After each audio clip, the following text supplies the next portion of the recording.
lehe chaga na deep. Gebianga achaga unu bi une were filter cha njọ na people niile na unu n'ihu. Onye hụ ga-echaga na DPHS ọwụ ga adị ma egbe kamera nwa bingo nwụrụ anwụ. Eish. Bishop Akụma change ha no wala mere further. na social media niile m ga n'iru. Eh. The way phone na tell me Ama. not talking lot.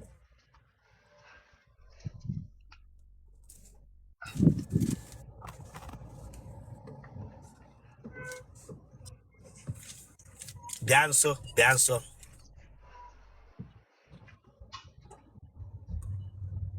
Tonazo.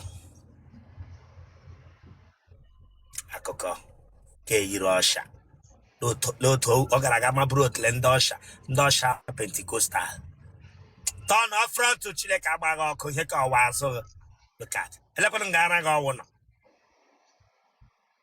Eh? Bishop on ever. On Ebola. On On Ebola. home. On home. Rotated knock a cook in their church. Rotated knock a cook pastor on our church. Mapinga, Aneba, Ananihum. Never hand, never hotel. Echina, Moke Logan, I gave my man of feel when they will heaven and earth. Aguagabia John. Massing when Harry went hotel. Behave yourself again, one woman. Bishop okwa agwa na acho. Protunga. Ki mega okwu pra. Mega no okwu ka onye gbaga ọsọ eluigwe. Gaa were phone gị.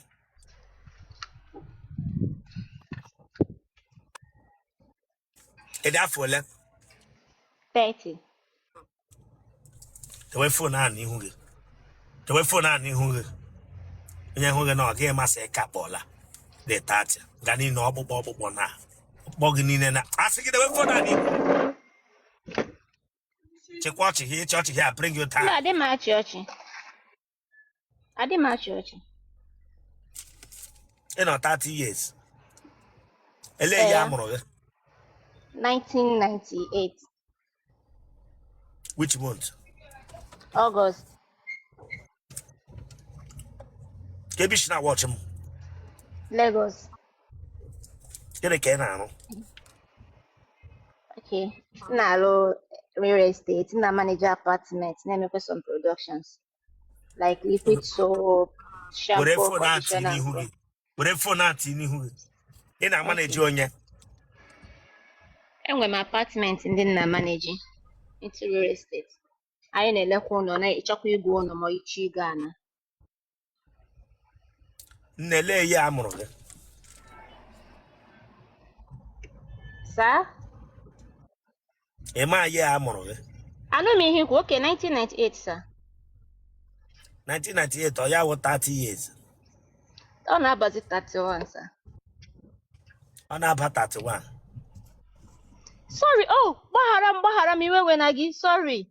Gbaghara m ihe na-edebu ka na-akpọ iwe we na gị ọwụ ya, iwe we na gị, sir. Ọ wụ 1995, iwe we na gị.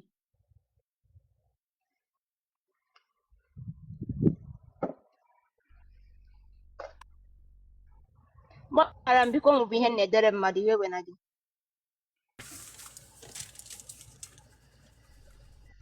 Ese ịrụgha gịnị? Na-eme real estate, na-manajikwa enwe apartment like ndị short letter, ị chọọ onye ya manaji gị ma ọ bụrụ na ị nọghọ nso na-eme.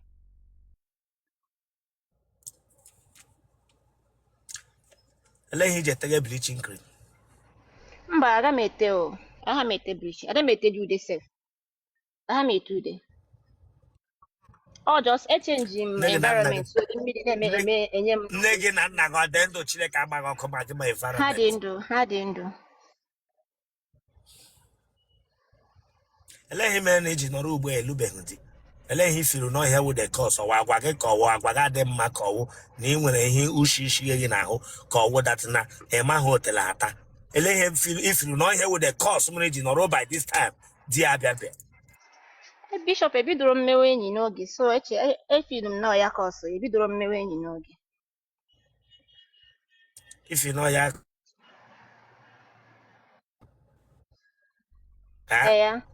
ya ebidoro mmewe enyi n'oge, so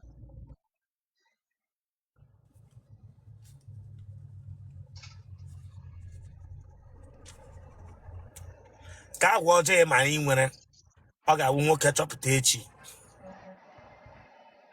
ọ ga-ewe iwe na ọ ga-aka ma ịhụ nwoke ahụ ga-egwe ya ka agwa dị ha ahụ agwa ma anyị ma na ị nwere na-adị mma nwoke nwere ike ịhụ n'ime gị echi ewe iwe agwa ọjọọ nwewo like mmadụ sara m asị like ịgbaghara onye ahụ na-afịa m arụ nna like mmadụ ịgwa m eziokwu ịsara m asị m ga-ewesị gị iwe na isi na nwere ike ngwesị gị iwe ihe dịka abalị na abụọ ịtọ iya isi na my body language ma na iwe na-ewe m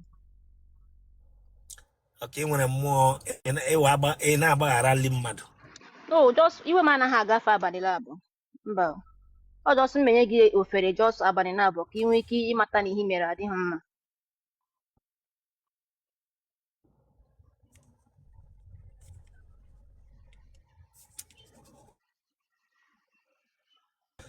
iwe onye ebe Enugu steeti ebe na Enugu Nkanu East Nome Onateze precise ebe na Nkanu East Nome Onateze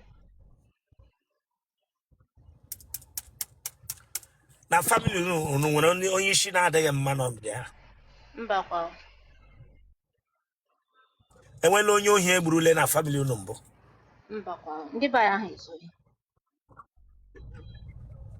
ele ụdị ọnwụ na-abịara unu ọnwụ okporo ụzọ kọwa ọnwụ ike kọwa ọnwụ nka ọnwụ nka my grandmother no 105 years old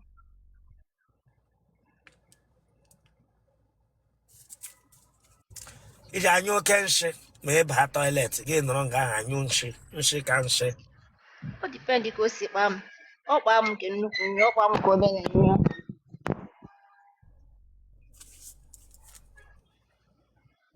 paịlụ ọ dịghị mbakwa enwere mgbe ị na-akwụkwọ adọma gị akwụkwọ ya na adọ ga-adọshi ike mba anyị enweghị akwụkwọ na be anyị enwere nwoke gị na ya mekọrọla ihe ya bemapa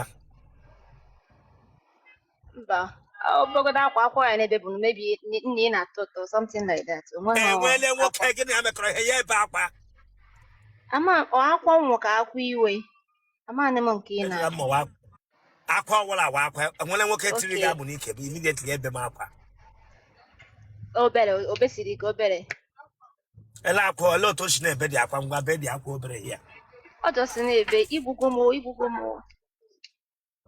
ya ka ọ na-ebe listen, I'm not joking here with you. Ị na-atakwuchi bee dị something esi be akwa mgbe e tiri gị amụ n'ike akwa obere mgbe o tiri gị amụ n'ike ọ ya ọ nọ n'ebe nna igbugo m nna asị ka ife ọkwanụ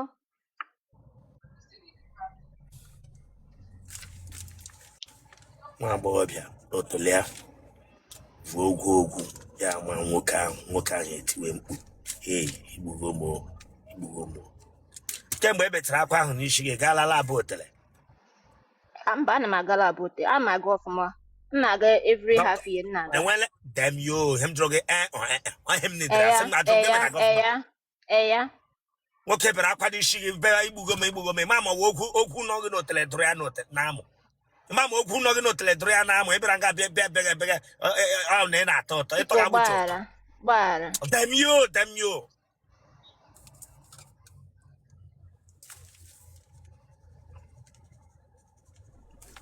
gbahụ ị gara laba dọkịta gwara gị sị okwu nọ gị n'ike mba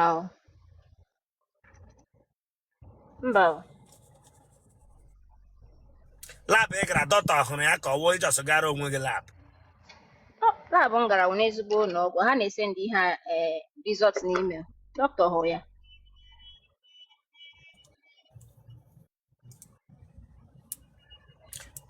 mmadụ ole berele gị akwa nga ha tiri gị amụ n'ike ụmụ nwoke ole mmadụ abụọ onye nke mbụ si igbugo m nke abụọ asị gị gịnị ọ jọsị na-eme na-asị ka ife ọka ihe na-eme ya ama m okwere ekwu okwu lee anya nye ọbụla ha na-eme bi siriọs ga-eme osatịla ihe onye ahụ mere mara mgbe mara ma mmadụ ọnwụ ha n'aka gị bi siriọs hia ka abụ ele ihe obere ọ jọsị na-eti si akịkọ nke bụkwanụ o tigere ewela iwe Otele go jaba gidamu. Ama enwe no mamu meji mama no ama am ife mefa je ba ko. Otele vu aka apigidamu. Moki bebe tiwe. Spell all that. Spell all ya. MU deregaba. Am I in issue? Mba ofuma. Kebish na watch him. Lagos. And when we fentrilla. Mbo. Mba nwaturu. Imele wine na wine mbo. Chukwu ajukwa mba. When I hear ụmụ nwaanyị na-eji awụ n'otele. Mba chukwu aju. Mba. Mmadụ letrala gị kemgbe ị pụtara ụwa. Anọ. Ka ihe mere na mmadụ na-akwụ ụgwọ isi gị. Okay, onye nke ọzọ amegide along the line ama m ife men mana onye nke ọzọ nwanne ya nwaanyị ekwero. Nwanne ya nwaanyị si na onwe onye ya nwe ọchọkọ ọnụ na-echi ya since. So onye nke ọzọ dịchara straight forward. Then onye nke no ejide m ya na nwaanyị.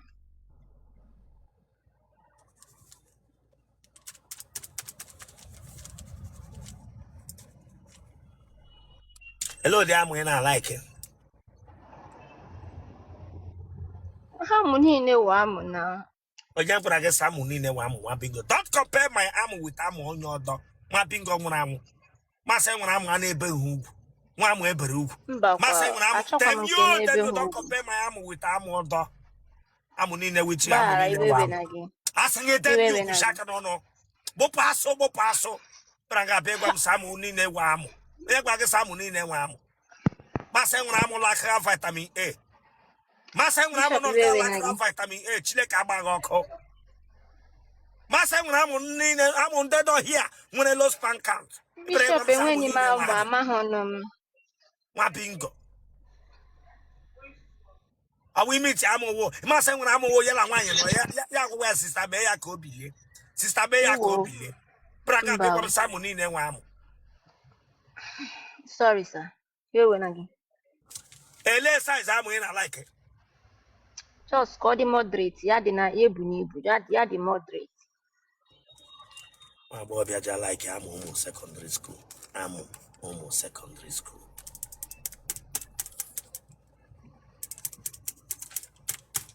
Kemgbe ataga gị nyụọla mbụ. Ihe amanyụ. Ị ga-enyele mkpu gị.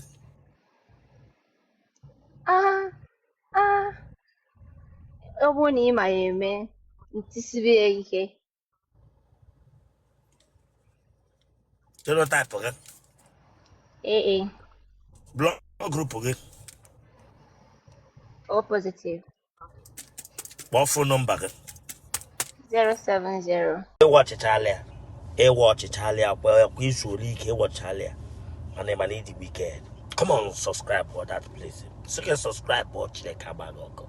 Subscribe or like ya get share ya. Ọwara ya agbaghị. Ịwọchịcha ya ga ịgba nkịtị. Get just know what ya taku share the for what? Subscribe for this place Chineke agbaghị ọkụ. 070 54 103 645